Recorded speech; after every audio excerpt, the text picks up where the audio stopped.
Welcome Lakshmi Tamil. வாழை வந்து இணைக்குது பார்த்தீங்களா? இது வந்து செவ்வாழை. செவ்வாழையில் வந்து ஒரு சீப்புக்கு வந்து எவ்வளோ பழுத்திருக்குதுன்னா 4, 6, 8, 10, 12 வளமோ 14 வளமோ பழுத்திருக்குதுன்னு நினைக்கிறேன். 2, 4, 6, 8 ஒரு சீப்புக்கு 15 வளம் 16 வளம் பழுத்திருக்குதுங்க. அப்போ எத்தனை சீப்பு இருக்குதுங்கன்னா 1, 2, 3, 4 சீப்பு இருக்குது. ஒரு 2 சீப்பு பெரிய சீப்பு, 2 சீப்பு சின்ன சீப்பு. மொத்தம் எத்தனை இருக்குங்கன்னா ஒரு ஒரு சீப்புக்கு வந்து 16 பழம்னா 2 சீப்புக்கு 32 பழம்.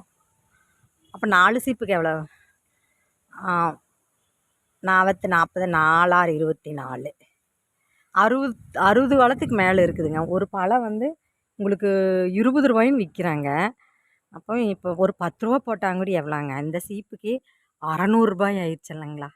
நம்ம விலைக்கு வாங்கும்போது 20 ரூபா போட்டோம்னா எவ்வளோ வருது? 1200 வருதுங்க. ஒரு சின்ன சீப்பு தான். இதுக்கே கடையில் இவ்வளோ காசு வாங்குறாங்களே. நாங்கள் அடிக்கடி போய் செவ்வாய்க்கிழமை கோயிலுக்கு போனால் 2 வாழைப்பழம் இந்த பழம் வாங்குவோம். அங்கே வாங்கி 20 ரூபாங்க டவுனுக்குள்ளே சொல்கிறாங்க. ஒரு பழம் 20 ரூபா. இங்கே பார்த்தீங்கன்னா நம்மக்கிட்ட கேட்டால் விலைக்கு கேட்டால் இந்த தாரே ஒரு 50 ரூபாய்க்கு தான் கேட்பாங்க. எவ்வளோ லாபம் எடுக்கிறான்னு பாருங்கள். நம்மளே சொந்தமாக விளைய வச்சு நம்மளே வந்து விற்றோன்னு வச்சுக்கோங்க. இதில் எவ்வளோ லாபம் பார்த்தீங்களா? நம்ம சொந்தமாக இது பண்ணி விளைச்சல் பண்ணி இந்த மாதிரி வாழை நட்டி இதன் மூலியத்தில் நம்ம எடுத்தோன்னு வச்சுக்கோங்க. ஒரு தாருக்கு எவ்வளோ லாபம் இருக்குதுன்னு பாருங்கள். நம்ம கடையில் கொண்டு போய் நேரடியாக விற்கும்போது, ஆனால் நம்மக்கிட்ட இந்த விலைக்கு வாங்க மாட்டாங்க.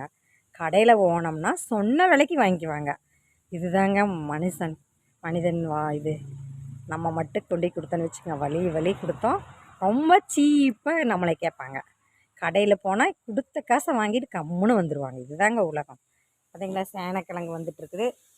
அப்புறம் வந்துட்டு அந்த இந்த தலை இது என்னது கற்பூரவள்ளி தலை, கற்பூரவள்ளி தலை, அப்புறம் துளசி நிறைய வந்துட்டு. ஆனால் காஞ்சி போச்சு. இங்கே பக்கத்தில் மருந்து அடித்தாங்க, காஞ்சி போச்சு. அப்புறம் வாடாமல்லி செடி தான் அதிகமாக வந்துட்டு இருக்குது. நாங்கள் விட்டுட்டே இருக்கிறோம். பார்த்தீங்களா? வாடாமல்லி செடி. அப்புறம் இந்த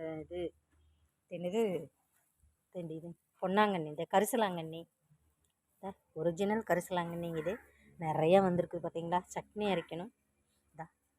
பார்த்தீங்களா?